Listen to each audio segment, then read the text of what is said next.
Pembahasan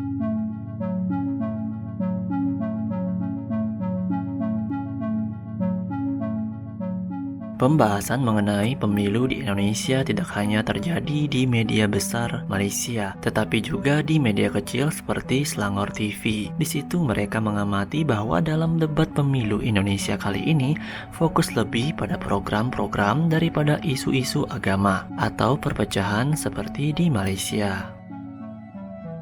Tetapi apa yang berbeza dengan Malaysia dan juga di Indonesia yang saya rasa kita perlu pelajari ialah kita tidak mengamalkan budaya politik lama, maksudnya bermainkan dengan sentimen kaum, bangsa, agama dan sebagainya. Kerana macam yang Saudara Fakhruddin sebut dalam jawapan awal beliau kepada soalan kepada moderator tadi, ialah apabila generasi muda ni dah mula membahaskan soal dasar. Gibran faham pasal hilirisasi, Prof Mahfud tidak faham soal nikel dan sebagainya. Jadi dia orang dah membahaskan perkara itu. Jadi inilah sebenarnya cabaran besar dalam konteks kelompok muda pada hari ini, ialah membawa politik idea. Maksudnya kita bertekak, kita bergasak, tetapi jangan kita kesampingkan perihal idea dan membahaskan apa yang parti yang kita sokong nak bawa ke depan. Ketimbang kita membincangkan parti ini membawa bangsanya apa ataupun agamanya apa, kita kena tinggalkan. Dan menariknya, walaupun Anies ini dilabelkan dengan politik identitas usai kemenangan beliau di dalam pilihan raya gubernur pada 2017, itu tidak melekat pada beliau dalam pilihan raya pemilu kali ini. Maksudnya orang membahaskan soal dia nak berbanding hanya membangunkan IKN, dia nak membangunkan 40 kota di Indonesia yang sama macam IKN. Orang membahaskan soal itu. Nak membangunkan 20 stadium yang sama macam JIS di kota-kota di Indonesia. Maka orang tidak bercakap lagi soal dia disokong oleh kelompok-kelompok far right tertentu di Indonesia. Tidak. Benda itu terus hilang. Kerana perbahasan dah perihal idea dan bercakap soal politik pembangunan dan politik dasar. Itu yang saya nampak wajar kita ambil teladan daripada negara jiran kita.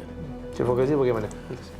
Menarik bila Cik Hidayat tekankan tentang AI. Sebenarnya ada satu part lagi di mana ketiga pasukan kemenangan yang saya jumpa di Jakarta pada hari itu menggunakan ChatGPT. Ini satu perkara yang menarik kerana anak muda lebih mendekati Google daripada ibu bapa untuk cari jawapan. So, pasukan kempen kali ini menggunakan teknologi AI dan sebagainya sebenarnya dibangunkan oleh kerajaan, oleh pemerintah Pak Jokowi dan sebagainya, tetapi bagaimana ChatGPT itu boleh mempengaruhi, memberi persoalan, memberi jawapan kepada anak muda, itu adalah satu perkara yang menarik. Kerana perkara itu paling dekat untuk mempengaruhi anak muda selain pada ibu bapa dan rakan-rakan.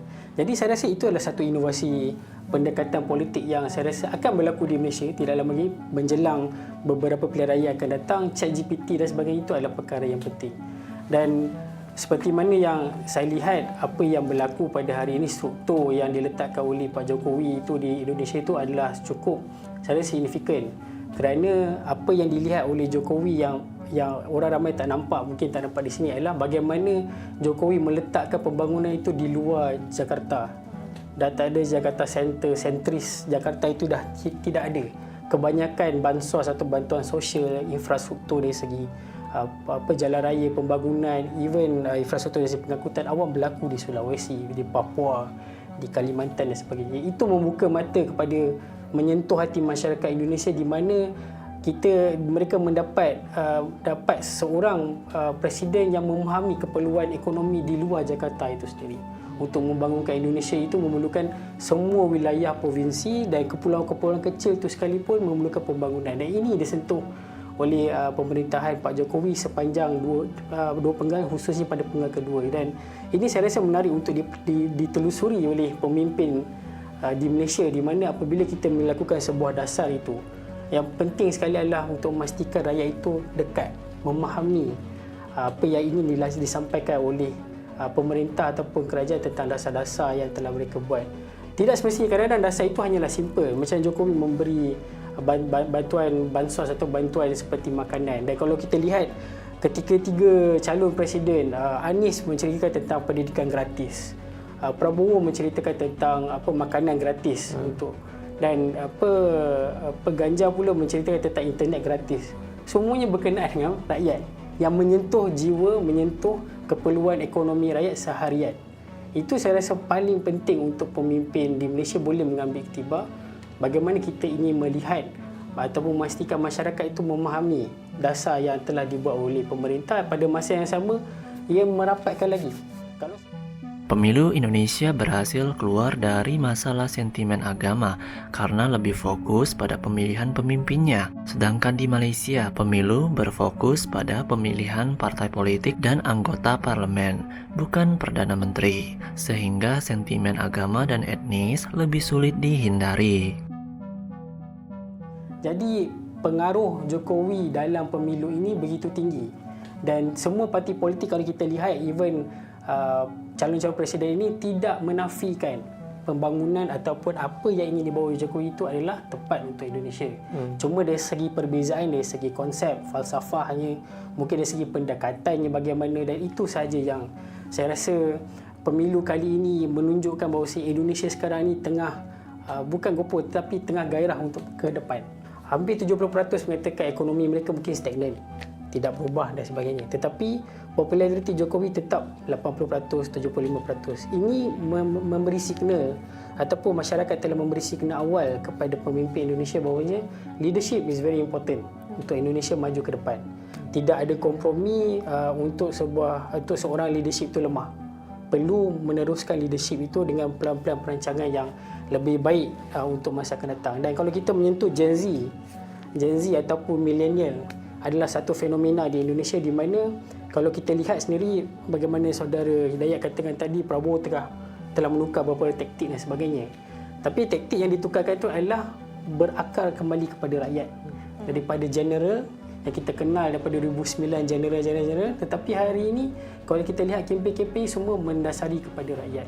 Mana-mana sekalipun rakyat, hingga kan ada fenomena gemoy dan sebagainya, itu datang daripada popularitinya daripada rakyat itu sendiri. So kita lihat terdapat kesinambungan di antara kehendak di masyarakat yang ada di lapangan dengan kepimpinan yang berada di atas apa yang aspirasi yang mereka ingin lihat untuk calon-calonnya.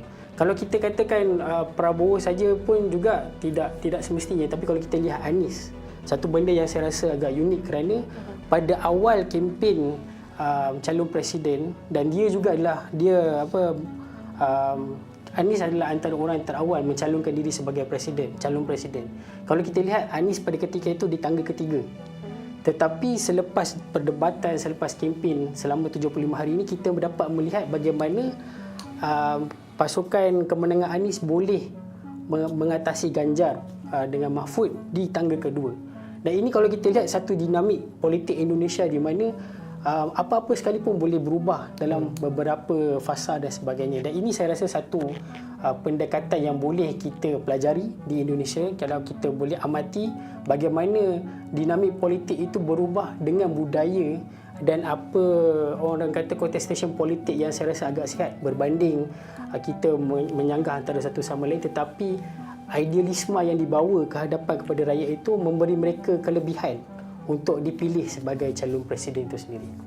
Will this be another era pasca Jokowi yang akan dilalui oleh Indonesia? Sebab itu dalam politik Indonesia kali ini sebenarnya dia ada satu istilah yang menjadi perdebatan di kalangan kelompok-kelompok nasionalis, iaitu istilah yang dikenalkan oleh Parti Solidaritas Indonesia yang kebetulan sekarang ni ketua umumnya adalah anak bongsu Jokowi, iaitu Kaisang Pangarep, iaitu Jokowism. Maksudnya inilah satu bentuk budaya pembangunan, pola pembangunan negara Republik Indonesia yang baru berteraskan bagaimana Jokowi. Sebab itu kalau kita melihat tadi apa yang disampaikan oleh Sir Fakhur Razi tadi dan ulasan daripada kedua moderator pun, sebenarnya it's all about continuity. Akhirnya this is real politik. Kalau kita melihat Indonesia dikejutkan dengan keluarnya video dirty votes dalam tempoh 72 jam sebelum hari pengundi. Dengan mengambil kira, saya ingat beberapa view daripada berapa ni, cecah 10 juta daripada beberapa platform. Kalau kita ingatkan memang akan ada setback dengan berbondong-bondong orang ke TPS pagi tadi kan. Tetapi ternyata kempen itu berbeza. Hasilnya itu menunjukkan Prabowo boleh cecah. Sedangkan kalau ikutkan survey dapatan awal, mereka menjangkakan Prabowo akan lead dalam 52 ke 50%. Tetapi hampir semua kaji selidik quick poll yang dibuat pada hari ini menampakkan, termasuk kedai kopi sebentar tadi, 58%. Maksudnya ada hike yang agak drastik sebenarnya. Jadi akhirnya kita tidak boleh menerima, kita tidak boleh menolak hakikat bahawa di peringkat akar rumput ataupun akar umbi mereka menerima pendekatan yang sifatnya populis, yang memang itulah yang digagaskan oleh Jokowi. Sebab Jokowi ni tahun 2014 kempen dia Jokowi adalah kita. Sebab dia nak bezakan diri dia dengan bekas-bekas jeneral, bekas-bekas anak-anak tokoh Megawati Soekarno Puteri dan sebagainya. Dia datangkan Jokowi adalah kita, dan continuity itu berjaya dibawa ironinya oleh orang yang bernama Prabowo yang satu ketika melawan dia. Kerana sebab itu tadi bila dia bawa sentimen gemoy dan sebagainya, malah Gibran pun ada nickname Samsul, kan, maksudnya nak menampakkan dia tu kampungan supaya dia tu dilihat merakyat di bawah tu. Maka benda tu ada kesinambungan. Demikianlah sudut pandang kaum muda Malaysia terhadap pemilihan umum di Indonesia. Dan untuk pasangan Prabowo Gibran sudah fix menang karena data real count-nya saat ini sudah masuk di atas 60% dan Prabowo Gibran di 57%-an. Tidak bisa dikejar lagi. Bagaimana pendapat kalian?